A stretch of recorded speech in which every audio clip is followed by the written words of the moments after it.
November 24 తారీఖు నుంచి November 30 తారీఖు వరకు కూడా ద్వాదశ రాశుల వారి యొక్క ఫలితాలు ఏ రకంగా ఉండబోతున్నాయి?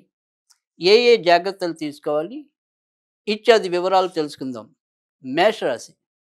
మేషరాశి వారికి ఈ వారమంతా కూడా ఎప్పటిలాగానే గత కొద్ది వారాలుగా చెప్తున్నట్టుగా ఎంతో కొంత అనారోగ్య సమస్యలైతే ఉండటం అనేది జరుగుతుంది.